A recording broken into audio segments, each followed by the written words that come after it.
Hello friends, പുതുവർഷം വരികയായി അല്ലേ? എല്ലാവരും 2024 വരവേറ്റ് കഴിഞ്ഞു, മനസ്സുകൊണ്ട് വരവേൽക്കാൻ തയ്യാറായിരിക്കുന്നു. പക്ഷേ 2024 നമ്മളൊന്നും ചെയ്യണ്ട, അതങ്ങ് വന്നുള്ളൂ. നമുക്കതിൽ പ്രത്യേകിച്ച് യാതൊരു റോളുമില്ല 2024 കൊണ്ടുവരുന്നതിൽ. പക്ഷേ 2024 വിജയം ആഗ്രഹിക്കുന്ന, അതായത് ജോലി കിട്ടണം എന്ന് തീരുമാനിച്ചിട്ടുള്ള ആളുകളാണ് നമ്മൾ. തീരുമാനിച്ചോ?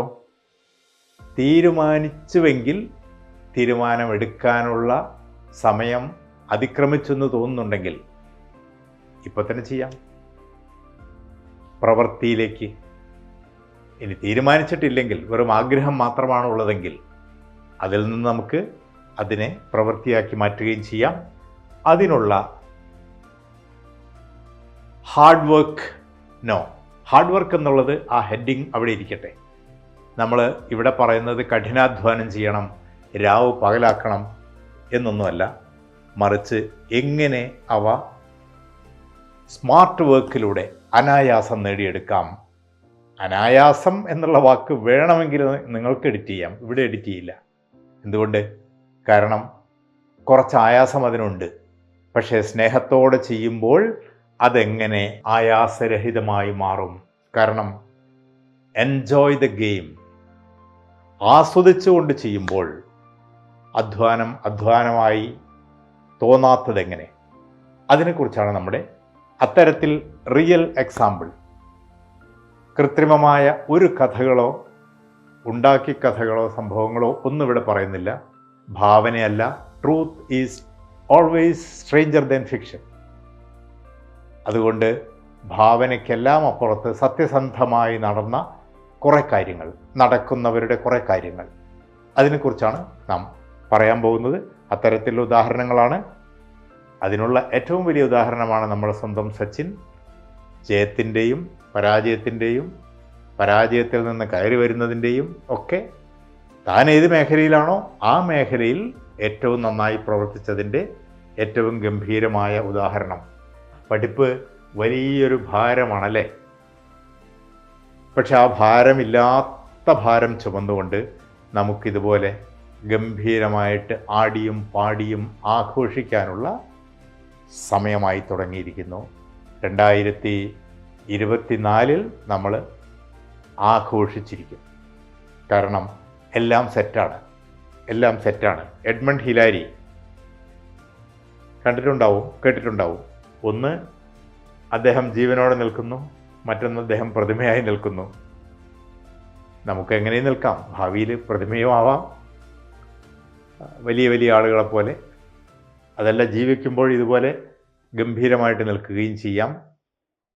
അദ്ദേഹം പറഞ്ഞ പ്രശസ്തമായൊരു വാക്യമുണ്ട്. കാരണം മനുഷ്യൻ മഞ്ഞിൽ ഉറഞ്ഞു പോകുന്ന കൊടും ശൈത്യത്തിൻ്റെ എവറസ്റ്റിലേക്ക്, 8848 മീറ്റർ ഉയരത്തിലേക്ക് കയറി ചെല്ലാൻ വേണ്ടി ലോകത്തിൻ്റെ നാനാഭാഗങ്ങളിലുള്ള ആളുകൾ ഈ എവറസ്റ്റ് എന്ന മായിക വിഭ്രാന്തിയാർ മനസ്സിലുണ്ടാക്കുന്ന ഗംഭീര സംഭവത്താൽ ആകൃഷ്ടരായി അവിടെ വന്നുകൊണ്ടിരുന്നപ്പോൾ നമ്മുടെ സാക്ഷാൽ എഡ്മണ്ട് ഹിലാരിയും വന്നു. ഒരിക്കൽ എവറസ്റ്റിന് തൊട്ടരികിലെത്തി, ഏതാനും മീറ്ററുകൾ മാത്രം താഴെയെത്തായി. പക്ഷേ ഭീകരമായ കാലാവസ്ഥ അദ്ദേഹത്തെ അനുവദിച്ചില്ല. ആ അനുഭവം ആർജിക്കാൻ അദ്ദേഹത്തിന് കഴിഞ്ഞില്ല. അദ്ദേഹം ഖേദത്തോടെ ഇറങ്ങിപ്പോരേണ്ടി വന്നു. ഇറങ്ങിപ്പോന്ന എഡ്മണ്ട് ഹിലാരി താഴെ നിന്ന് ആ വൻ ഉയരത്തിലേക്ക് നോക്കിക്കൊണ്ട് പറഞ്ഞു, ഒരു മനുഷ്യനോട് പറയുന്നത് പോലെ പറഞ്ഞു, I will come again and conquer you, because as a mountain you cannot grow, but as a human I can. ഞാൻ മനുഷ്യനാണ്, ഞാൻ ഇനിയും വളരും. നീ ഒരു പർവ്വതം മാത്രമാണ്, ആ പർവ്വതം അവിടെ ഉണ്ടാകും, നിന്നെ കീഴടക്കാൻ മാത്രം ഞാൻ വളരും. എഡ്മണ്ട് ഹിലാരി വന്നു. കഴിഞ്ഞ ടീച്ചിങ് പോസ്റ്റിലേക്ക് ഞാൻ ശ്രമിച്ചു, എനിക്ക് കിട്ടിയില്ല. കഴിഞ്ഞ LDCക്കോ അതിനപ്പുറമുള്ള മറ്റനേകം പരീക്ഷകളിൽ ഏതിനെങ്കിലും ഒന്നിനുമോ ഞാൻ ശ്രമിച്ചു. കഴിഞ്ഞ പോലീസ് ടെസ്റ്റിന് ഞാൻ ശ്രമിച്ചു, ടെസ്റ്റ് പാസ്സായി. പക്ഷേ ഫിസിക്കലിൽ ഒരു ഐറ്റം എനിക്ക് പൂർത്തിയാക്കാൻ പറ്റിയില്ല. എനിക്ക് കീഴടക്കാൻ പറ്റാതിരുന്ന എൻ്റെ എവറസ്റ്റിലേക്ക് തീർച്ചയായും ഞാൻ വരും. കാരണം പരീക്ഷ അവിടെയുണ്ട്. അന്ന് ഞാൻ വളർന്നതിനേക്കാൾ ഞാൻ ഓരോ നിമിഷവും വളരും. ആ വളരുന്നതിൻ്റെ പ്രതിജ്ഞയെടുപ്പാണ് ഈ 2023 ഡിസംബർ അവസാന രാവ്, മഞ്ഞ് പെയ്യുന്ന രാവ്. മുന്നോട്ട് കാഴ്ച നഷ്ടപ്പെട്ട് ഡൽഹിയിലെ തെരുവിലൊക്കെ വാഹനങ്ങൾ സ്റ്റക്കാകുന്നു. നമുക്ക് ദീർഘമായി മുന്നോട്ട് കാണാൻ, മനക്കണ്ണുകൊണ്ട് കാണാൻ, നാളത്തെ വലിയ ദൃശ്യം കാണാൻ അതിനുള്ള സമയമാണിപ്പോൾ. എഡ്മണ്ട് ഹിലാരി മാത്രമല്ല, ടെൻസിംഗ് അതൊരു കഥാപാത്രമാണ്. ലോകത്തിൻ്റെ നാനാഭാഗങ്ങളിൽ നിന്ന് ഈ പർവ്വതം കയറാനുള്ള ആവേശവുമായി വരുന്ന ആളുകളെ അവരുടെ ചുമടെടുപ്പുകാരനായിരുന്നു ടെൻസിംഗ്. അങ്ങനെ അനേകം സംഘങ്ങളുടെ കൂടെ അദ്ദേഹം മല കയറാൻ തുടങ്ങി. മല അദ്ദേഹത്തിനൊരു ആവേശമായി. ആ ആവേശത്തിൽ അദ്ദേഹം നോക്കി പറഞ്ഞു, ഹിമവാനെ നോക്കി, നിന്റെ ഉയരത്തിലേക്ക് ഒരു നാൾ ഞാൻ എത്തും, തീർച്ചയായും എത്തും. അങ്ങനെ 1 തവണ, 2 തവണ, 3 തവണ, ഓരോ തവണയും അടുത്തടുത്ത് കൊണ്ടേയിരുന്നു. റാങ്ക് ലിസ്റ്റിൽ നമ്മളൊക്കെ അടുത്ത് വരുന്നത് പോലെ. ചില സമയങ്ങളിലൊക്കെ കാലാവസ്ഥയുടെ പ്രതികൂലം അവസ്ഥ കാരണം ഇറങ്ങിപ്പോരേണ്ടി വന്നിരിക്കാം. പക്ഷെ മുന്നോട്ട് തന്നെ അടുത്തതും. അങ്ങനെ 6ാമത് തൊട്ടരികിലെത്തിയ യാത്രയിൽ നിന്ന് നിറഞ്ഞ സങ്കടത്തോടെ, നിർഭാഗ്യത്തോടെ, അതുവരെ കടന്നു പോകുന്നത് മുഴുവൻ നിരവധി മയ്യത്തുകൾ ചവിട്ടിക്കൊണ്ടാണ്. അഴിയാത്ത മയ്യത്തുകൾ, ശവശരീരങ്ങൾ. കാരണം എവറസ്റ്റ് കയറാൻ പോയി വഴിയിൽ മരിച്ചു വീണ് അഴുകാതെ കിടക്കുന്ന മൃതദേഹങ്ങൾ. എന്നിട്ടും കൂസാതെ തൊട്ടരികിൽ വരെ എത്തി സങ്കടത്തോടുകൂടി ഇറങ്ങിപ്പോന്നു. കടുത്ത പനി പിടിച്ചു. വീട്ടിൽ വന്ന് കിടക്കുമ്പോൾ അല്പം ഭേദമായപ്പോൾ അയാൾ രാവിലെ, എന്നും അതിരാവിലെ കനത്ത മഞ്ഞിൽ, കൊടും തണുപ്പിൽ പുറത്ത് ചാക്കിൽ പാറക്കല്ലുകൾ കെട്ടിവെച്ച് കുന്നുകൾ കയറാൻ തുടങ്ങി. ഡാർജിലിംഗ് കുന്നുകളിലൂടെ കയറാൻ തുടങ്ങി. ഭാര്യ പറഞ്ഞു, ഹേ മനുഷ്യ, ഈ തണുപ്പിൽ, ഈ പനി ബാധിച്ച് ജസ്റ്റ് മാറി എഴുന്നേറ്റ് നിങ്ങൾ പുറത്തു പോയാൽ തീർച്ചയായും നിങ്ങളുടെ ജീവിതം അവിടെ അവസാനിക്കും. But he said, I have an aim. എനിക്കൊരു ലക്ഷ്യമുണ്ട്, എവറസ്റ്റ് കീഴടക്കുക എന്ന ലക്ഷ്യം. നിങ്ങൾക്കുണ്ടോ? ഉണ്ട്. എൻ്റെ എവറസ്റ്റ് വേറെയാണ്. ആ ലക്ഷ്യത്തിലേക്ക് 7ാം തവണ ഇതേപോലെ ലഹരി പിടിച്ച ഹിലരിക്കൊപ്പം ടെൻസിംഗും ആ മഹാനെ, ആരാലും കീഴടക്കപ്പെടാതിരുന്ന പർവ്വതത്തെ കീഴടക്കി. അവിടെ പർവ്വതത്തിന് മുകളിൽ എഡ്മണ്ട് ഹിലാരി തൻ്റെ ദൈവത്തെ സ്തുതിച്ചു. ടെൻസിംഗ് മഞ്ഞിലൊരു ചെറിയ കുഴിയെടുത്തു. മണ്ണിലല്ല, മഞ്ഞാണ് അവിടെ. മഞ്ഞിലൊരു കുഴിയിൽ അദ്ദേഹം നിക്ഷേപിച്ചു സ്വല്പം ആഹാരം. സ്വന്തം കൈകൾ കൊണ്ട് ഭക്ഷണമാർജിക്കാൻ എനിക്ക് അനുഗ്രഹം തന്ന എൻ്റെ നാഥ, സ്വന്തം കൈകൾ കൊണ്ട് ആഹരിക്കാൻ കഴിയുക, പരാന്ന ഭോജിയായി ജീവിക്കുന്ന ഗതികേടിൽ നിന്ന് മോചിതനാവുക, അത് വലിയൊരു ലക്ഷ്യമായിരിക്കണം മനുഷ്യൻ്റെ. ലോകത്തിലെ സമസ്ത ജീവജാലങ്ങളും ഒരു നിമിഷമോ ഒരാഴ്ചയോ ഒരു മാസമോ കൊണ്ട് സ്വന്തം ചിറകടിച്ച നീലാകാശത്തിലേക്ക് പറന്നു പോകും, സപ്തസമുദ്രങ്ങളിലേക്ക് നീന്തിപ്പോകും. പക്ഷെ മനുഷ്യൻ മാത്രം, കാരണം മനുഷ്യൻ ബുദ്ധി കൊണ്ട് ഇരപിടിക്കുന്നവനാണ്. മറ്റ് ജീവികൾ അങ്ങനെയല്ല.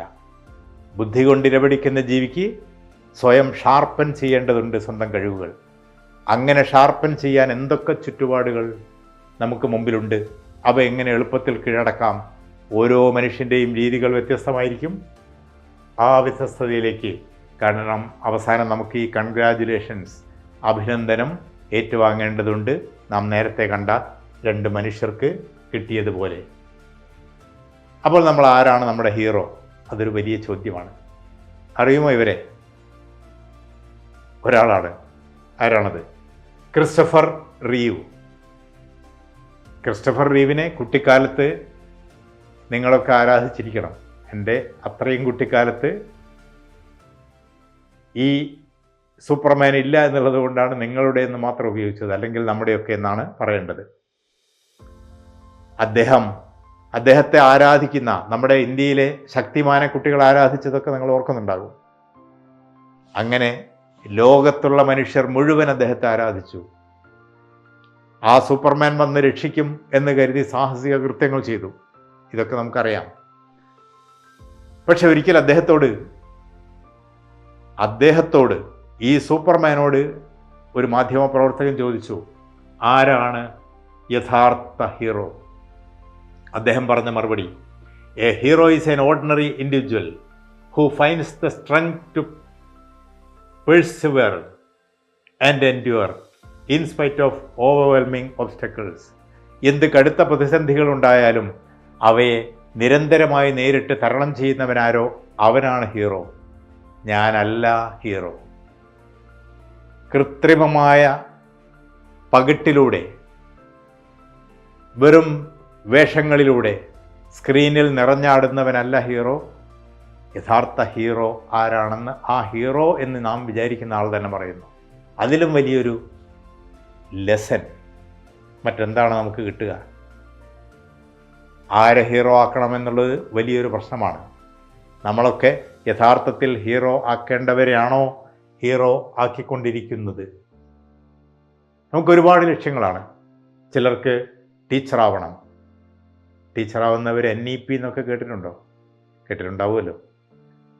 Non teaching, uniformed services.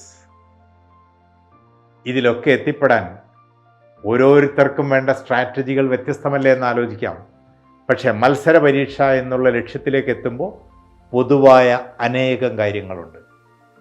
അതുകൊണ്ട് തന്നെ സ്വാഭാവികമായിട്ടും ടീച്ചിങ് പോസ്റ്റിലേക്ക് അപേക്ഷിക്കുന്നവരും പരിശീലനം, റിഹേഴ്സലാണ് നമ്മളെ ഏറ്റവും കൂടുതൽ നമ്മുടെ ഷോ നന്നാക്കാൻ സഹായിക്കുന്നത്. ആ പരിശീലനത്തിന് വേണ്ടി നാം നിരന്തരം മറ്റുള്ളതിന് കൂടി അപേക്ഷിക്കണം. ടൈം മാനേജ്മെൻറ്റ് പഠിക്കാം. ഒരു സമയത്ത് നമ്മുടെ മനസാന്നിധ്യം കൈവിടാതെ എങ്ങനെ നേട്ടമുണ്ടാക്കാമെന്ന് പഠിക്കാം. ഇതിനെല്ലാറ്റിനും പുറമെ യൂണിഫോംഡ് സർവീസിലേക്ക് ലക്ഷ്യം വെക്കുന്നവർ തീർച്ചയായും ഫിസിക്കൽ ആക്ടിവിറ്റി അത് നിത്യജീവിതത്തിൻ്റെ ഭാഗമാക്കിയാൽ മാത്രമേ. അപ്പം നമുക്കൊരു നിരാശപ്പെടുത്തുന്ന ഒരു കാര്യം വരും. നിരാശപ്പെടുത്തുന്ന കാര്യം, 15 ലക്ഷം ആളപേക്ഷിച്ച് 1000-ൽ താഴെ പേർക്കല്ലേ സിവിൽ സർവീസ്. 8 ലക്ഷം പേർ അപേക്ഷിച്ച് ഒരു 20,000 പേർക്കൊക്കെ അല്ലേ മറ്റ് ചില CGLE പോലുള്ള മറ്റ് ചിലത്, LDC അത്തരത്തിലല്ലേ. ഇതാണ് നെഗറ്റീവ് തോട്ട്സ് ഉണ്ടാക്കുന്ന ആളുകൾ നമുക്ക് ചുറ്റും ഉണ്ടെങ്കിൽ ഉണ്ടാകാവുന്ന ഏറ്റവും വലിയ അപകടം. അവർക്കുള്ള മറുപടി, നമ്മുടെ ഹൃദയത്തിലുണ്ടാകേണ്ട മറുപടി, yes, I need just one. 7,000 seat ഉണ്ടല്ലോ, 22,000 സീറ്റ് ഉണ്ടല്ലോ, 10 സീറ്റ് ഉണ്ടല്ലോ, ഒരു വേക്കൻസി ഉണ്ടല്ലോ. I need just one. ഈ ഒരു ചെയർ എനിക്കുള്ളതാണ്. ഈ ഒരു കസേരയിൽ ഞാനാണ് ഇരിക്കാൻ പോകുന്നത്. ആ ചിന്തയോടുകൂടി പല ആളുകളെയും, കൂട്ടുകാരായാലും ബന്ധുക്കളായാലും ഉറ്റവരായാലും ഉടയവരായാലും പലപ്പോഴും വഴിതെറ്റിക്കുന്ന എന്നുള്ളതിൻ്റെ അർത്ഥം നെഗറ്റീവ് തോട്ട്സ് പാസ് ചെയ്യുന്ന ഒന്നാണ്. എൻ്റെ നാടൻ ഭാഷയിൽ പറഞ്ഞാൽ, എൻ്റെ ഗ്രാമത്തിൻ്റെ ഭാഷയിൽ പറഞ്ഞാൽ, 1 അല്ലേ ഉള്ളൂ, 2 അല്ലേ ഉള്ളൂ, 50 അല്ലേ ഉള്ളൂ. അല്ല, എനിക്ക് 1 വേണ്ടൂ. അതുകൊണ്ട് 1 സീറ്റ് മതി, 50 മതി, 1000 മതി. ബാക്കി അപേക്ഷിക്കുന്ന ലക്ഷങ്ങൾ എനിക്കൊരു വിഷയമേ അല്ല. കാരണം I am here to compete. മത്സരത്തിന് വേണ്ടിയാണ് ഞാൻ ഇവിടെ എത്തിയിരിക്കുന്നത്. To learn to succeed. എളുപ്പവഴികൾ അതുണ്ടോ? അത് വേണോ? എളുപ്പവഴി, കുറുക്ക് വഴി എന്നൊക്കെ പറയുന്നത് നിഷിദ്ധമായൊരു കാര്യമായിട്ടാണ് സാധാരണ പറയുക. അത് നെഗറ്റീവിലും പറയാം. എന്താണ് എളുപ്പവഴികൾ, കുറുക്ക് വഴികൾ എന്നൊക്കെ പറയുന്നത്? രാജപാതയിലൂടെ അല്ലാത്ത വഴികളാണോ? പക്ഷേ ഇവിടെ കുറുക്ക് വഴികളല്ല, എളുപ്പ വഴികൾ, സ്മാർട്ട് വേസ്. അതാണ് നമ്മൾ നോക്കേണ്ടത്.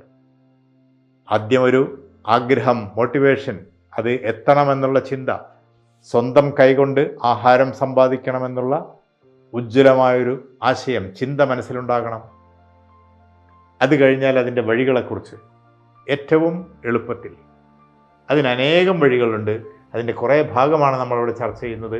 Real example. യെസ്, മോഹൻലാലിൻ്റെ, ലാലേട്ടൻ എന്നല്ലേ പറയേണ്ടത്, ലാലേട്ടൻ്റെ ആരാധകർ അവിടെ ഇരുന്ന് വെറുതെ കൈപൊക്കിക്കോളൂ, നമ്മൾ മുമ്പിലല്ല ഇരിക്കുന്നെങ്കിൽ പോലും ആരാധകർ അദ്ദേഹത്തിൻ്റെ സിനിമയിലെ വീരരംഗങ്ങൾ അതല്ല പറയേണ്ടത്, പറയാൻ പോകുന്നത്. അദ്ദേഹം ഒരിക്കലൊരു ഡ്രാമയിൽ അഭിനയിച്ചു. അഭിനയിക്കാൻ അദ്ദേഹത്തിന് തീരുമാനം വന്നപ്പോൾ നാടകം സ്റ്റേജിൽ കയറാൻ 8 ദിവസങ്ങളേ ഉള്ളൂ. സിനിമയിൽ അഭിനയം തുടങ്ങിയാൽ നാളെയാണ് സിനിമ ആരംഭിക്കുന്നത്, ഷൂട്ടിംഗ്. ഓക്കെ, ഇന്നായിക്കൊള്ളട്ടെ. പക്ഷേ നാടകം അങ്ങനെയല്ല. വേദിയിൽ വന്ന് അവതരിപ്പിക്കണം, അതിൻ്റെ ഡയലോഗുകൾ അത്രയും മനഃപ്പാഠമാക്കണം. ഭാവങ്ങൾ തത്സമയം മുഖത്ത് വരണമെങ്കിൽ നമ്മൾ ഡയലോഗിന് വേണ്ടി സ്ട്രെയിൻ ചെയ്യുന്ന അവസ്ഥ ഉണ്ടാവരുത്. 8 ദിവസമല്ലേ ഒരു വലിയ നാടകത്തിൻ്റെ, 8 ദിവസം കൊണ്ട് ഡയലോഗ് പഠിക്കുക. ഓക്കെ, നമുക്ക് നോക്കാം എന്ന് വേണമെങ്കിൽ നിങ്ങളിൽ പലരും പറയുന്നുണ്ടാകും. ഞാനും ഒരു കൈ നോക്കാമെന്ന് വിചാരിക്കും. പക്ഷേ ഇത് നാടകം വേറെയാണ്. ഇത് കർണഭാരം എന്ന് പറയുന്ന സംസ്കൃത നാടകമാണ്. ഡയലോഗുകൾ അത്രയും സംസ്കൃതത്തിലാണ്. സംസ്കൃതം മോഹൻലാലിന് അറിയാത്ത ഭാഷയാണ്. 8 ദിവസം കൊണ്ട് ഡയലോഗ് മുഴുവൻ പഠിച്ചെടുത്ത കഥ അദ്ദേഹത്തിൻ്റെ വീഡിയോകളിലുണ്ട്, അദ്ദേഹം എഴുതിയതുണ്ട്. ഓരോ ഷൂട്ടിങ്ങിൻ്റെ ഇടവേളയിലും, വിമാനത്തിൻ്റെ യാത്രയിൽ സീറ്റിലിരുന്നും, ബാത്റൂമുകൾ പോകുമ്പോൾ അവിടെ ഇരുന്ന് പോലും ഞാൻ നിരന്തരം അത് സബരിയായി മനസ്സിൽ കൊണ്ടു നടക്കാൻ തുടങ്ങി. ഭക്ഷണം കഴിക്കാനിരിക്കുമ്പോൾ അതുവരെ വായിച്ചത് മനസ്സിൽ ആവർത്തിക്കാൻ തുടങ്ങി. ഒരു നിമിഷവും ഞാൻ സ്റ്റേജിലല്ലാതെ പുറത്തായിരുന്നില്ല. മറ്റെന്ത് ചെയ്യുന്നതിനിടയിലും ഞാൻ അത് ഒന്നുകിൽ മനസ്സിൽ ആവർത്തിച്ചുകൊണ്ടേയിരിക്കുകയോ അല്ലെങ്കിൽ വായിച്ചുകൊണ്ടേയിരിക്കുകയോ ചെയ്തു. പരീക്ഷ വരാനുണ്ട്, UPSC വരാനുണ്ട്. പഠന സമയത്ത് പുസ്തകം കയ്യിലെടുക്കുമ്പോൾ മാത്രമാണോ ചിന്ത നിങ്ങളുടെ മനസ്സിലേക്ക് വരുന്നത്? ബുക്കടച്ചു വെച്ച് ആഹാരത്തിനോ നീഹാരത്തിനോ കുളിക്കാൻ ഇറങ്ങുമ്പോൾ മനസ്സിലേക്കത് ആവർത്തിക്കുന്ന ലോകത്തിലെ ഏറ്റവും ഉജ്ജ്വലമായ വിദ്യ നിങ്ങളുടെ കയ്യിലുണ്ടോ? BEdന് പഠിച്ചവരാണ്, TTCക്ക് പഠിച്ചവരാണ്. അവിടെ എബിൻഗോസ് തിയറി എന്ന് പറയുന്ന ഒരു തിയറി, സിദ്ധാന്തം നമ്മൾ പഠിച്ചതാണ്. ആവർത്തനമില്ലാത്ത എല്ലാ കാര്യങ്ങളും മലമുകളിൽ നിന്ന് താഴേക്ക് പതിക്കുന്ന ജലം പോലെ ഒഴുകിപ്പോവുകയും കടലിലേക്ക്, വിസ്മൃതിയുടെ കടലിലേക്ക് ചെന്നു ചേരുകയും ചെയ്യും. അതുകൊണ്ട് എത്ര പേർ ആവർത്തിക്കുന്നു? കാരണം സമയമില്ല. എല്ലാവരും പറയും സമയമില്ല, പഠിക്കാൻ സമയമില്ല. വൈക്കം മുഹമ്മദ് ബഷീറിൻ്റെ പ്രശസ്തമായൊരു വാക്യമാണ്, അള്ളാഹുവിൻ്റെ ഖജനാവിൽ മാത്രമാണ് അനന്തമായ സമയം. അവയെ എങ്ങനെ നമ്മുടെ കയ്യിലേക്ക് പരമാവധി കൊണ്ടുവരുന്നു, അതാണ് പരീക്ഷാ വിജയത്തിൻ്റെ അടിസ്ഥാനം. അതാണ് മോഹൻലാൽ നമുക്ക് വേണ്ടി കാണിച്ചു തന്നത്. സിനിമയിലല്ല, യഥാർത്ഥ ജീവിതത്തിൽ. മാതൃകകളാക്കേണ്ടത് സിനിമയിലെ മോഹൻലാലിനെ അല്ല, ഈ മോഹൻലാലിനെയാണ്. അദ്ദേഹത്തിൻ്റെ നാടകം വേണമെങ്കിൽ നിങ്ങൾക്ക് കർണൻ ഭാരം കാണണമെങ്കിൽ കാണാൻ പറ്റും. ഇനി മറ്റൊരു താരത്തെ, ഇവിടെ നിന്ന് 500 പേരെ ഒറ്റയടിക്ക് ഇടിച്ചു തെറിപ്പിക്കുന്ന ഒരു താരം, രജനീകാന്ത്. അതിന് തമാശ രൂപത്തിലൊക്കെ ആളുകൾ പറയും. അത് നമ്മെ രസിപ്പിക്കാൻ വേണ്ടിയുള്ളതാണ്. നമ്മെ പഠിപ്പിക്കാൻ പറ്റുന്നൊരു കാര്യം അദ്ദേഹം ജീവിതത്തിലെ മഹത്തായ മാതൃകകളിലൊന്ന്. അദ്ദേഹം ഏത് വേഷത്തിലും നടക്കും, സ്വന്തം വേഷത്തിൽ. കാരണം കൃത്രിമ പകിട്ട് സ്ക്രീനിലേ വേണ്ടൂ, യഥാർത്ഥ ജീവിതത്തിലല്ല. അദ്ദേഹത്തിൻ്റെ യഥാർത്ഥ ജീവിതത്തിൽ ഭാഷ എങ്ങനെ പഠിക്കാം, എങ്ങനെയാണ് അദ്ദേഹം ഭാഷ പഠിച്ചത്? അദ്ദേഹത്തിന് സിനിമാ രംഗത്തേക്ക് ഒരു അവസരം കിട്ടുന്ന സാധ്യത വന്നു. ബസ് കണ്ടക്ടറായിരുന്നു. കർണാടകയിൽ നിന്ന് അദ്ദേഹം ചെന്നൈയിലെത്തി, മദ്രാസ്. അന്ന് കാര്യമൊക്കെ ഓക്കെ, പക്ഷേ നിന്റെ തമിഴ് കൊള്ളില്ല. നന്നായി തമിഴ് പറയാൻ പറ്റിയാൽ, തമിഴ് പേശാൻ പറ്റിയാൽ ഓക്കെ. അദ്ദേഹം തിരിച്ചുപോയി. അദ്ദേഹത്തിൻ്റെ ബെസ്റ്റ് ഫ്രണ്ടാണ് ബസ് ഡ്രൈവർ. ബസ് കണ്ടക്ടർക്ക് ബസ് ഡ്രൈവർ ഫ്രണ്ട്. ആ ഫ്രണ്ട് അദ്ദേഹം പറഞ്ഞു തമിഴിനാണ്, നാം ഇനി സംസാരിക്കുന്നത് തമിഴിലായിരിക്കും. 1 വർഷം കഴിയുമ്പോഴത്തേക്കും തമിഴൻ എങ്ങനെ പറയണമോ ആരും പഠിപ്പിക്കാതെ പ്രവർത്തിച്ച്. നമ്മളിൽ എത്ര പേർ ഭാഷ പഠിക്കാൻ വേണ്ടി ആത്മാർത്ഥമായ ശ്രമം നടത്താറുണ്ട്, ഇൻ്റർവ്യൂവിന് നാളെ പങ്കെടുക്കേണ്ടവരാണെന്ന് ഓർക്കാറുണ്ട്. ഭാഷ ഉപയോഗത്തിലൂടെ അല്ലാതെ ഒരു ഭാഷയും ഇൻ്റർവ്യൂവിന്, ടീച്ചിങ് ഇൻ്റർവ്യൂവിന് ഉച്ചാരണ ശുദ്ധിയുടെ പ്രശ്നത്തിൽ പോയവരെ എനിക്കറിയാം, നഷ്ടം പറ്റിയവരെ അറിയാം, ഇൻ്റർവ്യൂവിന് മാർക്ക് കുറയുന്നവരെ അറിയാം. എല്ലാം പ്രയോഗത്തിലൂടെ, മറ്റാളുകൾ ഉപയോഗിക്കുമ്പോൾ അവയുടെ സഹായത്തിലൂടെ എന്ന് വെച്ച് when you copy and paste. Mulla Nasruddin രസികൻ കഥാപാത്രമാണല്ലേ, മണ്ടത്തരങ്ങൾ ഇഷ്ടം പോലെ ചെയ്യും, അതിഭയങ്കരമായ ദാർശനികമായ കാര്യങ്ങൾ ചെയ്യും. ഒരു മനുഷ്യൻ എന്താണോ അതാണ് മുല്ലാ നാസറുദ്ദീൻ. കോപ്പി പേസ്റ്റിൻ്റെ ഗുണപാഠം അദ്ദേഹം പഠിപ്പിക്കുന്ന, അതായത് മറ്റുള്ളവർ ചെയ്തത് അതേപോലെയല്ല നമ്മൾ ചെയ്യേണ്ടത്. നമ്മുടെ ഈ സാധനം തല വർക്ക് ചെയ്യിക്കണം എന്ന് അദ്ദേഹം ഉദാഹരിക്കുന്നതിൻ്റെ മനോഹരമായൊരു കഥയുണ്ട്. അദ്ദേഹം മുല്ലാ നാസറുദ്ദീൻ ഒരിക്കൽ ഒരു സുഹൃത്തിൻ്റെ വീട്ടിലെത്തി. അവിടെ ആ സുഹൃത്ത് അസുഖബാധിതനായിട്ട് കഠിനമായ വയറുവേദനയും ഗ്യാസും ഒക്കെ ആയിട്ട് കിടക്കുകയാണ്. ഭാര്യ പറഞ്ഞു, മുല്ല പോയിട്ട് വേഗം വരൂ, ഒരു ഡോക്ടറെ വിളിച്ചുകൊണ്ട് വരൂ. വന്നത് നന്നായി. മുല്ല ഓടിപ്പോയി വൈദ്യരെ വിളിച്ചു കൊണ്ടുവന്നു. വൈദ്യർ ആളെ ഒന്ന് നോക്കി, ചുറ്റുപാടുകളൊക്കെ ഒന്ന് പരിശോധിച്ചു. അദ്ദേഹം കിടക്കുന്ന കട്ടിലിൻ്റെ അടിയിൽ ഉൾപ്പെടെ മേലോട്ടും താഴോട്ടൊക്കെ നോക്കി. എന്നിട്ട് പറഞ്ഞു, മരുന്നൊന്നും വേണ്ട, നേന്ത്രപ്പഴം കഴിക്കുന്നത് നിർത്തിയാൽ മതി. 2 ദിവസം കഴിഞ്ഞ് മുല്ല വന്ന് നോക്കുമ്പോൾ ഭാര്യ പറഞ്ഞു, ഒരു അസുഖമില്ല, ഇപ്പോൾ എല്ലാം ഉഷാറായി. അദ്ദേഹവും വളരെ സന്തോഷം. മുല്ലാക്ക് അത്ഭുതം നിൽക്കുകയാണ് മനസ്സിൽ. മുല്ല ഓടി വൈദ്യരെടുത്തിരുന്നു. അല്ല മുല്ല, നിങ്ങൾ ഇത്ര പെട്ടെന്ന് ഈ രോഗത്തിൻ്റെ കാരണം കണ്ടുപിടിച്ചതിൻ്റെ ആ സിദ്ധി അത് അത്ഭുതകരമായിരിക്കുന്നു. അത് എങ്ങനെയായിരുന്നു? ഓ, അതിൽ വലിയ കാര്യമൊന്നുമില്ല. കട്ടിലിനടിയിൽ ഒരു 10 ഏത്തപ്പഴത്തിൻ്റെ തൊലി ഞാൻ കണ്ടു. അതുകൊണ്ട് എനിക്ക് മനസ്സിലായി പുള്ളി ഇത് തന്നെയാണ്, അതുകൊണ്ടാണ് വയറിന് അസുഖം. ഓ, വെരി സിമ്പിൾ. മുല്ല ഭയങ്കര സന്തോഷമായി. മറ്റൊരവസരത്തിൽ അദ്ദേഹത്തിൻ്റെ ബന്ധുവിന് ഇതുപോലെ വയറുവേദന അസുഖം വന്നു. മുല്ല നേരെ കയറിച്ചെന്ന് പറഞ്ഞു, ഡോക്ടറൊന്നും വേണ്ട, ഞാൻ മാറ്റിത്തരാം, അതിനുള്ള വിദ്യയൊക്കെ എൻ്റെ കയ്യിലുണ്ട്. മുല്ല ചുറ്റും നോക്കി, എല്ലാം ഒന്ന് നിരീക്ഷിച്ചു, കട്ടിലിനടിയിൽ നോക്കി. എന്നിട്ട് പറഞ്ഞു, വൈക്കോല് തിന്നരുത്. കട്ടിലിനടിയിൽ വൈക്കോലായിരുന്നു. ദാർശനികമായ ഈ കഥ തമാശ രൂപത്തിൽ, വളരെ നിസ്സാരമായ തമാശ രൂപത്തിൽ മുല്ലാ നാസറുദ്ദീൻ അവതരിപ്പിക്കുന്നത് ഈ കട്ടൻ പേസ്റ്റിൻ്റെ സത്യമാണ്. കാരണം ഒരു സന്ദർഭത്തിൽ ഒരാൾ ഉപയോഗിച്ച കാര്യമല്ല നമ്മുടെ സന്ദർഭത്തിൽ. അതുകൊണ്ട് ജീവിതത്തിൽ കട്ടൻ പേസ്റ്റ് വേണ്ട, മുല്ലാ നാസറുദ്ദീൻ വേണ്ട എന്ന് പഠിപ്പിക്കാൻ വേണ്ടിയാണ് നാസറുദ്ദീൻ്റെ കഥകൾ. അതുകൊണ്ട് ഒഴികഴിവുകൾ പറയാൻ ഒരുപാടുണ്ടാവും അല്ലേ?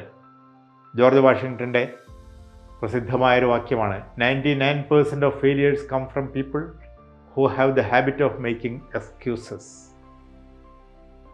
ഓ, ആ പരീക്ഷയുടെ 1 മാസം മുമ്പായിരുന്നു എനിക്കൊരു ചെറിയ പനി. 1 മാസം മുമ്പല്ല, അജീവനാന്തമാണ് നമ്മൾ പഠിച്ചു തുടങ്ങേണ്ടത്.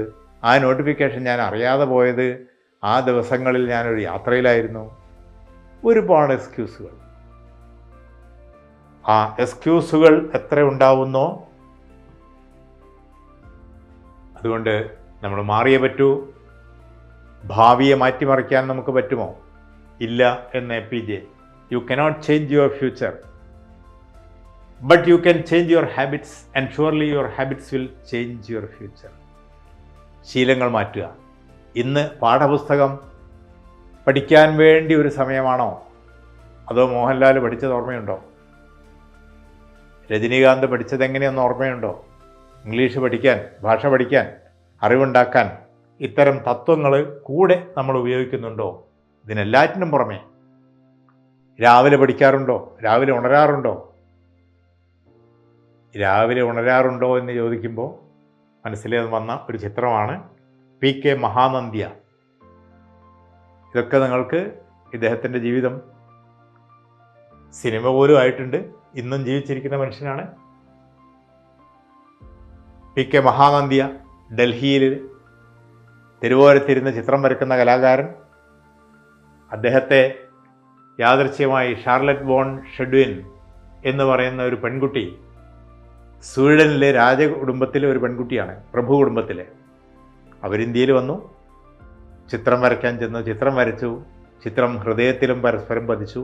രണ്ടുപേരും ഇന്ത്യയിൽ നിന്ന് ഗോത്രാചാരപ്രകാരം വിവാഹിതരായി. പാവപ്പെട്ട ഈ പയ്യനും അവിടുത്തെ രാജകുമാരിയും, രാജകുടുംബത്തിലെ അംഗം, പ്രഭു കുടുംബത്തിലെ അംഗം. അങ്ങനെ 2 മാസം കഴിഞ്ഞു. ആ പെൺകുട്ടി നാട്ടിലേക്ക് തിരിച്ചുപോയി കൂട്ടുകാരികളുമായിട്ട്. ഇദ്ദേഹത്തിന് പോകണം പുറകെ, പക്ഷേ കാശില്ല.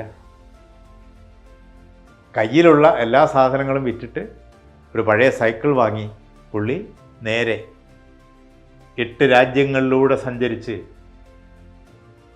4 മാസം 5 മാസം സൈക്കിൾ ചവിട്ടി അവിടെ എത്തിയത്. വലിയൊരു കഥയാണ്. നിങ്ങൾക്കത് യൂട്യൂബിലുണ്ട്, സിനിമയുണ്ട്, അവർ ജീവിച്ചിരിപ്പുണ്ട്, ഇൻ്റർനെറ്റിലൊക്കെ തരാം. പക്ഷെ അതൊന്നുമല്ല നമ്മുടെ കഥ. പ്രണയത്തിൻ്റെ വഴിക്ക് പോകട്ടെ. പക്ഷേ അദ്ദേഹം ഈ കഥയൊക്കെ വിവരിച്ചതിന് ശേഷം പറയുന്നൊരു വാക്യമുണ്ട്, cycling for love but I don't like cycling.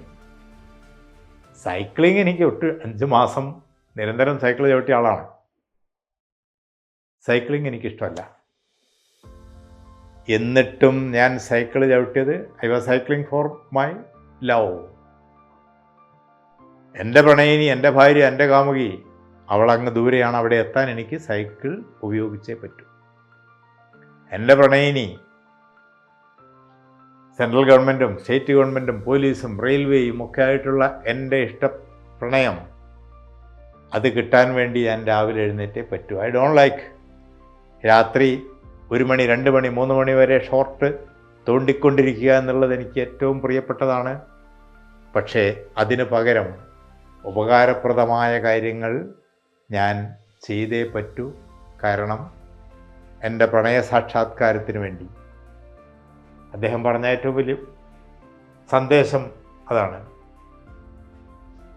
Priyanka ചോപ്രയുടെ മനോഹരമായ, ഗംഭീരമായ, പവർഫുള്ളായിട്ടുള്ള സ്പീച്ചുകൾ നിങ്ങൾക്ക് ടെഡിൽ വായിക്കാം, ടോക്കിൽ കേൾക്കാം, നെറ്റിൽ വായിക്കാം. അവർ ജീവിതത്തെ കണ്ടത്, നമ്മൾ വിചാരിക്കുന്നത് അവർ എല്ലാ സൗകര്യങ്ങളും മാത്രമാണ്. സഹിച്ച അവഗണനകൾ മറ്റൊരു രാജ്യത്ത് പവർഫുൾ വേർഡ്സിൽ. അപ്പോൾ എനിക്ക് തോൽക്കുന്നത് ഒട്ടും ഇഷ്ടമായിരുന്നില്ല. പക്ഷേ ഏത് സമയത്തായാലും മനുഷ്യന് തോൽക്കേണ്ടിടത്ത് തോൽക്കാതിരിക്കാൻ യാതൊരു മാർഗവുമില്ല. ചിലപ്പോൾ തോറ്റു പോകാം. അതുകൊണ്ട് കഴിഞ്ഞ ഒരു പരീക്ഷ, അത് തോറ്റത്, അതിൽ ഉദ്ദേശിച്ചിടത്ത് എത്താത്തത്, അതിന് അവരുടെ കുഴപ്പം കൊണ്ടാണ്, നമുക്ക് വേക്കൻസി ഇല്ലാതിരുന്നത് കൊണ്ടാണ്, അല്ല നിയമനം നടത്താതിരുന്നത്, പല എക്സ്ക്യൂസുകൾ പറയാം. ഏത് എക്സ്ക്യൂസും അന്തിമമായി നമ്മളെ മാത്രമേ ബാധിക്കൂ, അടുത്ത പ്രവർത്തനത്തെ മാത്രമേ ബാധിക്കൂ. അതുകൊണ്ട് whatever happen is happened. ചെറുപ്പക്കാരാണെങ്കിൽ ചെറുപ്പത്തിലേ തുടങ്ങാൻ പറയുന്നു. പ്രായം കഴിയാൻ പോകുന്നവരാണെങ്കിൽ തീർച്ചയായും ദെർ ഈസ് ടൈം. പ്രജ്ഞാനന്ദ ഇപ്പോൾ ഇത് കണ്ടുകൊണ്ടിരിക്കെ എത്ര പേർക്ക് കുറിച്ചെടുക്കാൻ തോന്നുന്നുണ്ട് പ്രജ്ഞാനന്ദ? അറിയാത്തവർ. കാരണം ചെസ്സിൽ ലോകത്തെ ഏറ്റവും പ്രായം കുറഞ്ഞ 5ാമത്തെ ഗ്രാൻഡ് മാസ്റ്റർ. ഒരുപക്ഷെ LDCയുടെ ഒരു ചോദ്യത്തിൽ ഒരു വാക്കായിരിക്കില്ലേ ഇത്, ഒരു ഉത്തരവായിരിക്കില്ലേ? എന്തിനേയും ആ രീതിയിൽ അവിടെ ഒരു ഇൻഫർമേഷൻ ഒളിച്ചിരിപ്പുണ്ട്, ഒരു മോട്ടിവേഷൻ അപ്പുറം ഒളിച്ചിരിപ്പുണ്ട്. ഈ കുട്ടിയുടെ ജീവിതകഥ, ഈ കുട്ടിയുടെ അച്ഛൻ്റെ രോഗം, ഏറ്റവും സാധാരണക്കാരായ കുടുംബം എങ്ങനെ മുന്നോട്ട് കൊണ്ടുപോയി, ആരൊക്കെ എങ്ങനെ സഹായിച്ചു, എന്തൊക്കെ സ്വയം ചെയ്തു, അത്രയും നമ്മൾ മാധ്യമങ്ങളിൽ വരുമ്പോൾ ശ്രദ്ധിച്ചിരുന്നോ? എനിക്കിഷ്ടമുള്ള കാര്യമാണ് ഞാൻ ശ്രദ്ധിക്കുക. എനിക്ക് ക്രിക്കറ്റാണ് ഇഷ്ടം, ബാക്കിയെല്ലാം ഞാനങ്ങ് വിടും എന്ന് കരുതിയാൽ അനേകം ഇൻഫർമേഷൻ, സ്പോർട്സ് എന്നതൊരു ക്രിക്കറ്റല്ല, സ്പോർട്സ് എന്നതൊരു ഫുട്ബോളല്ല, എല്ലാമാണ്. ഏതിൽ നിന്ന് നിങ്ങൾക്ക് ഏത് ചോദ്യങ്ങളും പ്രതീക്ഷിക്കാം. ആ ലെവലിലുള്ള ശ്രദ്ധ, കൂട്ടത്തിൽ ഇത്തരത്തിൽ മോട്ടിവേറ്റിംഗ് ആയിട്ടുള്ള കാര്യങ്ങളും. അതുകൊണ്ട് സിലബസ് ഹെവിയാണ്. പേടിയുണ്ടോ? ഉണ്ടാവുമല്ലോ. അങ്ങനെ ഓവർ പേടിച്ചാലും പ്രശ്നമാണ്. ഈയിടെ പത്രങ്ങളിൽ വന്ന ഈ സംഭവം നിങ്ങൾ വായിച്ചാൽ ഗുരുഗ്രാമിൽ മോൺ മാജി എന്ന് പറയുന്ന ഒരു ചെറുപ്പക്കാരി എന്ന് പറഞ്ഞാൽ അവർക്ക് 10 വയസ്സുള്ള മകനുണ്ട്, ഹസ്ബൻഡുണ്ട്, ജോലിക്ക് പോകുന്ന ആളാണ്, നാടൻ ജോലി. അവർ 3 വർഷം 2000 കോവിഡ് വന്നു. ഓർമ്മയുണ്ടോ? 2000 കോവിഡ് എന്ന് എത്ര പേര് ഓർക്കുന്നു? ഓക്കെ, ഇതൊക്കെ ഓർമ്മകളിൽ സൂക്ഷിക്കുന്നതിനുള്ള പ്രത്യേക മെത്തേഡുകളെ കുറിച്ചൊക്കെ നമുക്ക് ചർച്ച ചെയ്യാനുണ്ട്, പറയാം. ഏതായാലും കോവിഡിനെ ഭയന്ന അവർ റൂമിൽ നിന്ന് പുറത്തിറങ്ങിയതേയില്ല. വീട്ടിൽ നിന്ന് ഒരു കാരണവശാലും എങ്ങോട്ടും ഇറക്കില്ല. എൻ്റെ മകൻ മരിച്ചു പോകുമോ? ജീവിതം എങ്ങനെയാണ്? ഹസ്ബൻഡ് ജോലിക്ക് പോകാൻ തുടങ്ങി, അയാൾ അരിയും മറ്റ് സാധനങ്ങളൊക്കെ വിട്ട് പിടിക്കൽ വെച്ച് അവസാനം 3 വർഷമായിട്ട് ഒരു നിവൃത്തിയില്ലാതിരുന്നപ്പോൾ അദ്ദേഹം മെൻ്റൽ ഹോസ്പിറ്റലിനെയും പോലീസിനെയൊക്കെ സമീപിച്ച് എങ്ങനെയോ പുറത്തിറങ്ങി മാനസിക രോഗ ചികിത്സയിലാണ്. പരീക്ഷയെക്കുറിച്ചുള്ള ഭയം കൂടി വന്നാലും അപകടമാണ്. കൂളായിട്ട് നിത്യജീവിതത്തിൻ്റെ ഭാഗമായിട്ട് അങ്ങനെ ഫേസ് ചെയ്യാൻ സന്നദ്ധരാകുമ്പോഴാണ് നമുക്ക്. ഇനി ഇംഗ്ലീഷ്, നമ്മൾ നേരത്തെ തമിഴ് പഠിച്ചതും സംസ്കൃതത്തിലെ ഡയലോഗ് പഠിച്ചതും കേട്ടു. ജാക്ക് മാ അറിയാലോ, അലിബാബയും 40 കള്ളന്മാരും. ആ അലിബാബയല്ല, അലിബാബ അറിയാം. How did Jack Ma learn to speak English? ചൈനക്കാരനാണ്, ഇംഗ്ലീഷ് പഠിക്കാൻ ഒരു മാർഗവുമില്ല. പക്ഷേ ഇൻ്റർനെറ്റ് വന്നു, ഇനി ലോകത്ത് ഇംഗ്ലീഷ് ഇല്ലാതെ രക്ഷയില്ല എന്ന് ജാക്ക് മാക്ക് മനസ്സിലായി. പക്ഷേ ഇംഗ്ലീഷ് എങ്ങനെ പഠിക്കാൻ? നമുക്ക് ചുറ്റും അവസരങ്ങളുണ്ട് ഇംഗ്ലീഷ് പഠിക്കാൻ. പക്ഷെ അതുപോലെയല്ല അദ്ദേഹത്തിന്. അപ്പോൾ അദ്ദേഹം പല ജോലികൾക്ക് പോകുന്ന കൂട്ടത്തിൽ began practicing it with English speaking visitors who frequented the Hangzhou International Hotel. Hotel ജോലിക്ക് പോകുന്നിടത്ത് ഇംഗ്ലീഷ് സംസാരിക്കുന്നവരോട് കയറിയിട്ട് ഇംഗ്ലീഷ് തന്നെ. Do you try to speak English? ശ്രമിക്കാറുണ്ടോ? പരസ്പരം ഉണ്ടായിട്ട് ലെറ്റസ്റ്റ് ടോക്ക് ഇംഗ്ലീഷ് എന്ന് തീരുമാനിക്കാറുണ്ടോ? പഠനത്തിൽ കൂട്ടായ്മകളുണ്ടോ? അത് ഇംഗ്ലീഷിൽ മാത്രമല്ല, ഹിന്ദിക്കാരനെ കണ്ടാൽ ഹിന്ദി സംസാരിക്കാനും നോക്കാമല്ലോ. മോഹൻലാലിൻ്റെ പഴയ സിനിമയിലെ പോലെ ഹേ ഹോ ഹൈ ഒക്കെ തെറ്റാം. അങ്ങനെ തെറ്റിലൂടെയാണ് നമുക്ക് ശരിയായി വരിക. നമ്മുടെ പ്രിയപ്പെട്ട ശത്രു എന്ന് പറയണോ സുഹൃത്തെന്ന് പറയണോ? രണ്ടായാലും പ്രിയപ്പെട്ടതാണെന്നുള്ള കാര്യത്തിൽ യാതൊരു സംശയവുമില്ല. മലർന്നു കിടന്നും കമിഴ്ന്നു കിടന്നും ബസ്സിൽ പോകുമ്പോഴും വഴിയിലൂടെ നടന്നു പോയിക്കൊണ്ടിരിക്കുന്നതിനിടയിലും എൻ്റെ പ്രായക്കാരും നിങ്ങളുടെ പ്രായക്കാരും നമ്മുടെ കൊച്ചു കുഞ്ഞുങ്ങളുടെ പ്രായക്കാരും എല്ലാവർക്കും ഒരേ ഒരു ലക്ഷ്യം, നിരന്തരമായിട്ട് നമ്മളിൽ ഉന്മാദമുളവാക്കുന്ന ഒരു അത്ഭുത വസ്തു മൊബൈൽ. രാത്രി എത്ര സമയം വേണമെങ്കിൽ, ഇന്ന് രാത്രി ഒന്ന് വെറുതെ, രാത്രി എന്ന് പറയുന്നു മാത്രം, എപ്പോഴായാലും what are my time wasters ഒന്നൊന്ന് എഴുതി നോക്കൂ. എൻ്റെ സമയം നഷ്ടപ്പെടുത്തുന്നവ എന്തൊക്കെ? പരീക്ഷയ്ക്ക് വിജയിക്കാനുള്ള ഏറ്റവും നല്ല തന്ത്രങ്ങളിലൊന്നാണത്.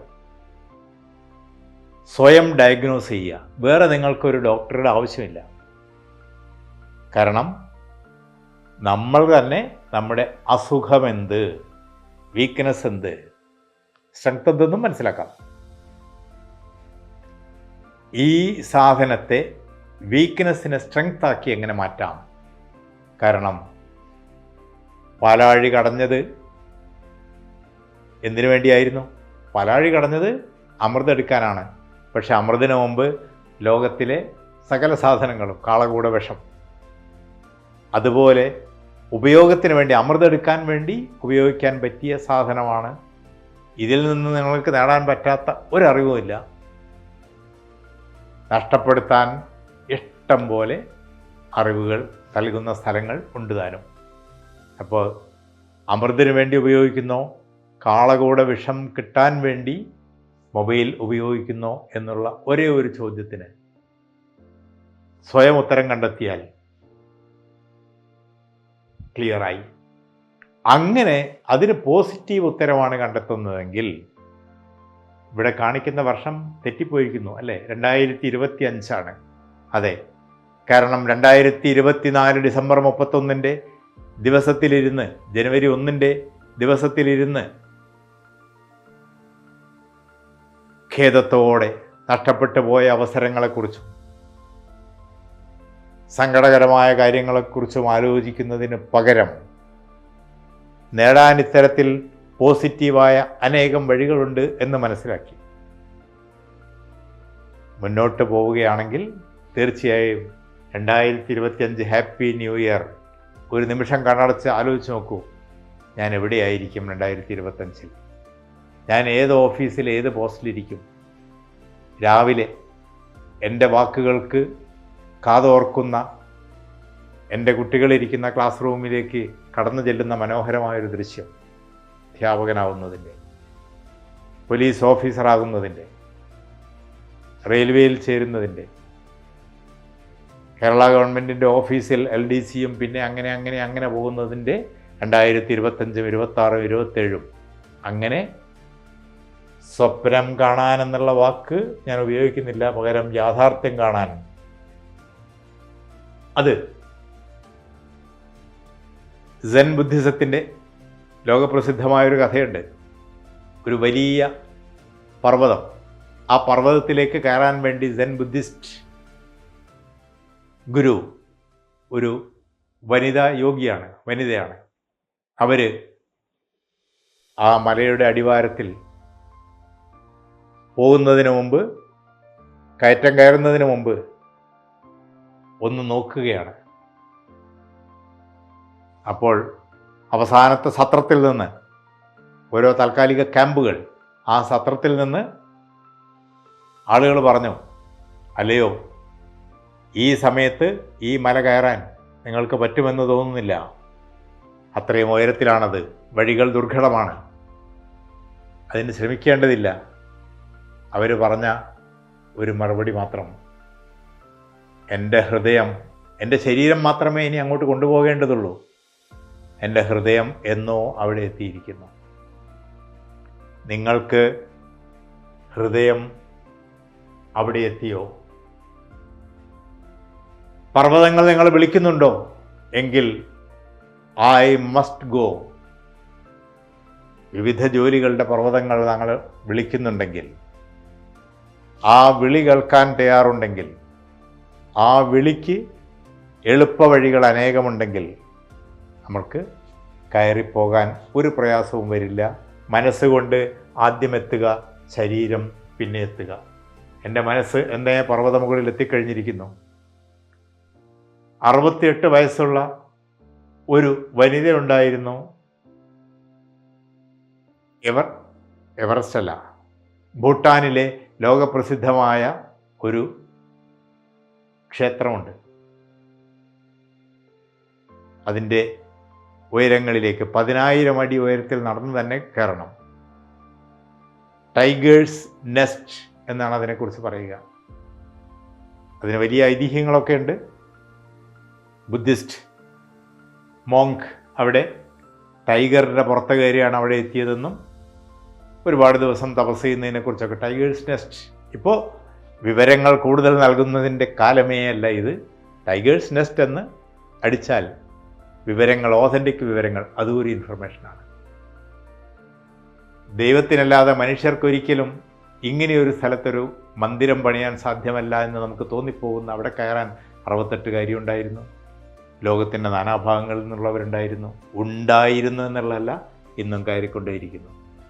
നിങ്ങൾ നിങ്ങളുടെ മല, ജോലി എന്ന മല ആദ്യം കയറുക, പിന്നീട് ലോകത്തിൻ്റെ നാനാഭാഗങ്ങളിൽ യാത്ര ചെയ്യേണ്ടതല്ലേ? ഇവയൊക്കെയും ഇത്തരത്തിലുള്ള കൗതുകങ്ങൾ അത്രയും നമ്മുടെയും ലക്ഷ്യങ്ങളല്ലേ? ചിലർ വിചാരിക്കും, ഓ അവന് ലോട്ടറി അടിച്ചു, 7 കോടി രൂപ, KBC. എന്താണ് KBC? കോൻ ബനേഗ ക്രോർപതി. 7 കോടിയുടെ സമ്പാദ്യം പ്രൈസ് അടിച്ച 2 പേരാണ് ഇവിടെ നിൽക്കുന്നത്. ആ എപ്പിസോഡ് യൂട്യൂബിൽ നിങ്ങൾക്ക് കാണാം. ഒന്ന് കാണുന്നത് കൊണ്ട് ഒരു തെറ്റുമില്ല, അതൊന്നും ടൈം വേസ്റ്റ് അല്ല. 2 സഹോദരങ്ങളാണ്, നെരുല ബ്രദേഴ്സ്. 7 കോടി ഇന്നല്ല, വർഷം കുറേയായി, 8-9 വർഷമായി. എത്ര വലിയ സംഖ്യയാണെന്നത് ഇന്നും അങ്ങനെ തന്നെയാണ്, 7 കോടി നമ്മളെ സംബന്ധിച്ചിടത്തോളം. പക്ഷേ അത് ഭാഗ്യമായിരുന്നില്ല. 10 വർഷത്തെ നിരന്തരമായ പഠനത്തിനൊടുവിലാണ്, കഷ്ടപ്പെട്ട് പഠിച്ചിട്ടാണ് ഈ ലക്ഷ്യത്തിലേക്ക് അവരെത്തുന്നത്. ഈ പൊതുവിജ്ഞാനത്തിൻ്റെ മാറ്റുരയ്ക്കുന്ന അത്ഭുതകരമായ ഈ പരീക്ഷയെ നേരിടണമെങ്കിൽ ഞങ്ങൾ നിരന്തരം പഠിച്ചുകൊണ്ടേയിരിക്കണമെന്ന് മനസ്സിലാക്കിയിട്ട് 2 സഹോദരങ്ങൾ, അച്ഛൻ ക്യാൻസർ പേഷ്യൻ്റാണ്, വീട് പോലും ഇല്ലാതായിരിക്കുന്നു, എല്ലാം തിരിച്ചു പിടിക്കാൻ വിജ്ഞാനത്തിലൂടെയുള്ള വിജയം മാത്രമേ ഉള്ളൂ. വിജ്ഞാനം വർദ്ധിപ്പിക്കുകയായിരുന്നു. നമ്മുടെ അവസ്ഥ വ്യത്യസ്തമാകാം, പക്ഷേ നമുക്കൊരു ലക്ഷ്യമുണ്ട്, വിജ്ഞാനത്തിലൂടെ പരീക്ഷകൾ എഴുതി ജോലി വാങ്ങുന്നതിൻ്റെ ലക്ഷ്യം. അവർ ഭാഗ്യമായിരുന്നില്ല, 10 years of hard work. ₹7 crore KBC win, not just luck but 10 years of hard work. അച്ഛൻ നരുല, അദ്ദേഹത്തിൻ്റെ ഇൻ്റർവ്യൂ ആണത്. അപ്പോൾ അത് ലാഭം ഉണ്ടായത് ഭാഗ്യം കൊണ്ടാണ് അല്ല, ഭാഗ്യത്തിൻ്റെ അംശം അവിടെ കിടക്കട്ടെ, സാഹചര്യങ്ങൾ ഉപയോഗപ്പെടുത്താൻ നമുക്ക് തോന്നുന്നു എന്നുള്ളതാണ് യഥാർത്ഥ ഭാഗ്യം. യെസ്, നമ്മുടെ പ്രിയപ്പെട്ട BTSൽ പെട്ടുപോകുന്നവർ, അത്രയും രസകരമായ മയക്കുമരുന്ന് കഴിക്കുന്നത് പോലെ കുട്ടികൾ ഇതിൽ പെട്ടുപോകാറുണ്ട്. കുട്ടികളെന്ന് പറയുമ്പോൾ കുട്ടികളുടെ മനസ്സുള്ള എന്നെപ്പോലുള്ള ആളുകളും എന്ന് വേണമെങ്കിൽ തിരുത്തിക്കോളും. പക്ഷേ BTS ആവാൻ കൊറിയയിൽ നിന്ന് ലോകത്തിൻ്റെ 200-ലേറെ രാജ്യങ്ങളിലേക്കും കൊടുങ്കാറ്റ് പോലെ വീശിച്ചെല്ലാൻ അവർ സഹിച്ച കഷ്ടതകളുടെ, നേരിട്ട വെല്ലുവിളികളുടെ ആ കഥകൾ കൂടി നമ്മൾ അറിഞ്ഞിരിക്കണം.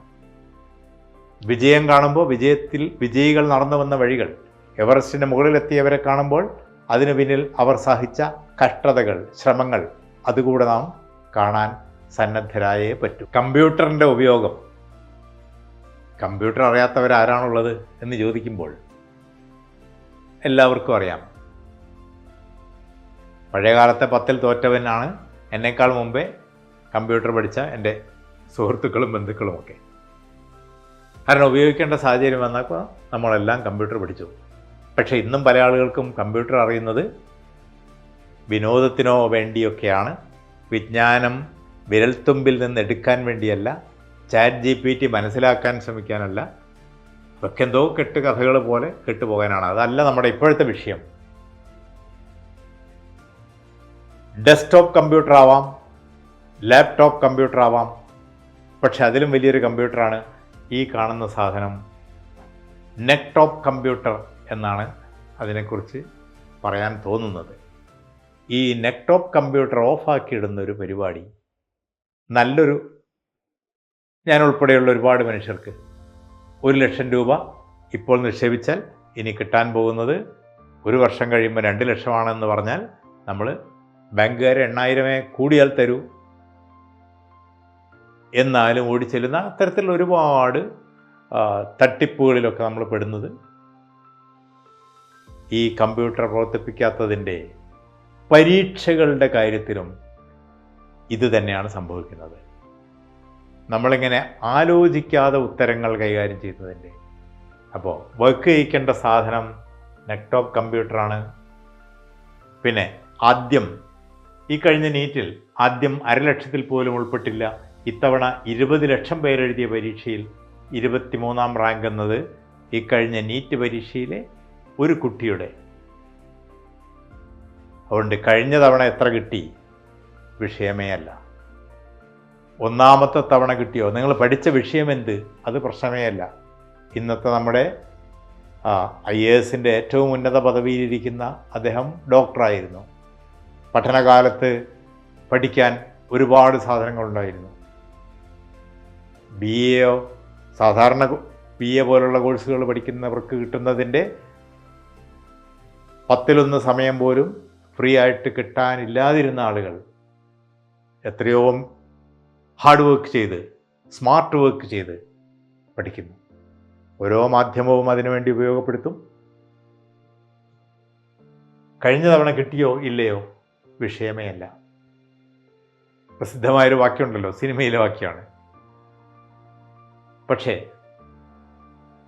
Who decides the expiry date of a woman's dream? ഒരു സ്ത്രീയുടെ സ്വപ്നത്തിന് കാലപരിധി നിശ്ചയിക്കുന്നത് ആരാണ്? എക്സ്പയറി ആവുന്നു, മാറ്റൂ. സ്ത്രീ എന്നുള്ള പദം, വിമൻ എന്നുള്ള പദം മാറ്റൂ. Who decides the expiry date of a person's dream എന്നാക്ക് മാറ്റൂ. ആരാണ് തീരുമാനിച്ചത്? എന്നെക്കൊണ്ടാവില്ല എന്ന് മുൻധാരണ വെച്ചത് ആരാണ്? അവിടെയാണ് അപകടം. ഈ സിനിമയിലെ ഈ കഥാപാത്രത്തിന് എല്ലാത്തിൽ നിന്നും ഉൾവലിഞ്ഞ്, പഴയകാലത്തെ സ്മാർട്ടായിരുന്ന വ്യക്തി എല്ലാറ്റിൽ നിന്നും ഉൾവലിഞ്ഞ് നിന്നപ്പോൾ കിട്ടിയ ഒരു മോട്ടിവേഷൻ, അതാണ് അവർക്ക് തുണയായത്. കഠിനാധ്വാനത്തിന്, ജീവിതത്തിൽ നേട്ടങ്ങൾ, വലിയ വലിയ കാര്യങ്ങൾ ചെയ്യുന്നതിലേക്ക് നയിച്ചത്. അപ്പോൾ അവരവർ തന്നെയായിരുന്നു ആ നിശ്ചയിച്ചത്. അപ്പോൾ നിങ്ങളുടെ സ്വപ്നങ്ങൾക്ക് കാലയളവുണ്ടെങ്കിൽ അത് നിശ്ചയിച്ചത് നിങ്ങളാണ്. എൻ്റെ സ്വപ്നത്തിന് കാലപരിധി വന്നെങ്കിൽ I am the only responsible person എന്ന് നിങ്ങൾ തീരുമാനിക്കുന്നോ, ഞാൻ തീരുമാനിക്കുന്നോ, അന്ന് മാത്രമേ നമുക്ക് എന്തെങ്കിലും നേട്ടം. ഇനി എത്ര ശ്രമിച്ചിട്ടും ചിലപ്പോൾ ഒന്നും കിട്ടിയില്ലെന്ന് വരാം എന്ന് കരുതരുത്. ഒന്നുമെന്നല്ല. ഇത് ലോകപ്രസിദ്ധമായ ഒരു വാക്യമാണ്, edge of the cliff. When the God leads you to the edge of the cliff, trust him fully and let go. Only one of the two things will happen. Either he will catch you when you fall or he will teach you how to fly. ഓർമ്മയുണ്ടോ? APJ Abdul Kalam എന്ന് നമ്മളൊക്കെ പറയുന്ന സ്വപ്നത്തിൻ്റെ സ്വന്തം ആളായിട്ട് നമ്മൾ കണക്കാക്കുന്ന, സ്വപ്നം കാണുന്നതിൻ്റെ സ്വന്തം ആളായി നാം കണക്കാക്കുന്ന ആ വ്യക്തിയുടെ യൗവനകാലത്തെ സ്വപ്നത്തെക്കുറിച്ച്. He wanted to become a fighter pilot in the Air Force. കഠിനമായിട്ട് അധ്വാനിക്കുന്ന, നമ്മിൽ പലരെയും പോലെയല്ല ഹാർഡ് വർക്ക് ചെയ്യുന്ന, സ്മാർട്ട് വർക്ക് ചെയ്യുന്ന പയ്യൻ സമയത്തിന് അപേക്ഷിച്ചു. സമയത്തിന് നന്നായി പഠിച്ച് പരീക്ഷ എഴുതി, ടെസ്റ്റ് പാസ്സായി. 1000 അപേക്ഷിച്ച ടെസ്റ്റിൽ നിന്ന് പാസ്സായി. ഇൻ്റർവ്യൂ ഉണ്ട്, ഇൻ്റർവ്യൂവിന് വേണ്ടിയും കാര്യമായി ഒരുങ്ങി പാസ്സായി. But there were only 25 people in the rank list. അതിൽ നമ്മുടെ APJ ഉണ്ടായിരുന്നു. ആഹ്ലാദത്തിൻ്റെ ദിവസങ്ങളായിരുന്നു എല്ലായിടത്തും. നാട് മുഴുവൻ പാവപ്പെട്ട കുടുംബത്തിലെ മിടുക്കനായ നല്ലൊരു പയ്യന് നല്ലൊരു ജോലിയിലേക്ക് വരുന്നു, അവൻ്റെ ആഗ്രഹം പോലെ. അതിൽ APJ 9ാമനായി ഉണ്ടായിരുന്നു.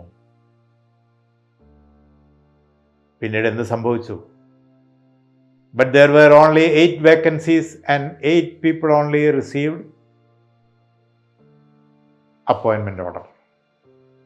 And 9th APJ was out. Supplementary ലിസ്റ്റിൻ്റെ അങ്ങേത്തറയ്ക്ക് 300ാമനായിട്ട് ഞാനുണ്ടായിരുന്നു. സപ്ലിമെൻ്ററിയിലേക്ക് എത്തിയില്ല എന്ന് വിലപിക്കുന്ന നമുക്ക് സങ്കടം സഹിക്കാൻ പറ്റുന്നില്ലെങ്കിൽ APJക്ക് എത്രമാത്രം വിഷമം തോന്നിയെന്ന്, ഹൃദയത്തെ പിളർക്കുന്ന നീറുന്ന സങ്കടം തോന്നി. ആരായാലും മരിക്കാൻ തോന്നും, ആത്മഹത്യ ചെയ്യാൻ തോന്നി. ആ കഥകളൊക്കെ അദ്ദേഹത്തിൻ്റെ പുസ്തകത്തിൽ നിങ്ങൾക്ക് വായിക്കാം, എങ്ങനെ അദ്ദേഹം തിരിച്ചു വന്നുവെന്ന്. പക്ഷെ പാഠം അതല്ല, മറ്റൊന്നാണ്. ഹാർഡ് വർക്കിന് തത്സമയം റിവാർഡ് കിട്ടിയില്ലെങ്കിൽ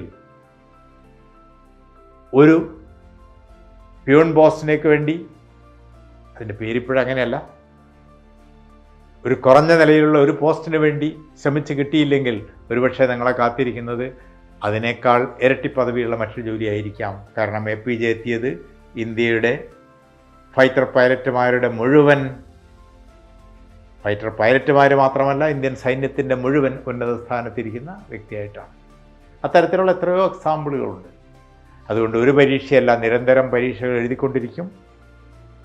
കിട്ടിയാലും അതിൻ്റെ ഉപരി അതിൻ്റെ മുകളിലേക്ക് നമ്മൾ പോയിക്കൊണ്ടേയിരിക്കും. ലക്ഷ്യത്തിലേക്കൊരു കണ്ണ് എന്നും ഉണ്ടായിരിക്കും. ഇത്തരത്തിലുള്ള അനേക ഉദാഹരണങ്ങൾ നമുക്ക് വരാനുണ്ട്. ഇതുപോലെ കഷ്ടതയുടെ ചരിത്രം നമുക്കറിയാം. എത്രയും ചെറുപ്രായത്തിൽ ബുദ്ധിമുട്ടിയതിൻ്റെ കഥകൾ അറിയാം. പക്ഷേ അവരുടെ കയ്യിലുള്ള ട്രോഫിയാണ് നമുക്ക് പ്രധാനം. കാരണം ലൈവ്ലിഹുഡ്, നമ്മൾ നേരത്തെ പറഞ്ഞ സ്വന്തം കൈകൾ കൊണ്ട് ആഹാരം നേടാൻ എന്നെ സഹായിച്ച ദൈവമേ, അങ്ങേക്ക് സ്തുതി. അങ്ങനെ സ്തുതിക്കാൻ നമുക്ക് അവസരം കിട്ടട്ടെ എന്നാണ് നമ്മുടെ പ്രാർത്ഥന. അതുകൊണ്ട് തൽക്കാലം വിട. ശ്രമിക്കാൻ നിങ്ങൾക്ക് തോന്നട്ടെ. എല്ലാം ചുറ്റും റെഡിയാണ്. Are you ready? Okay, thank you.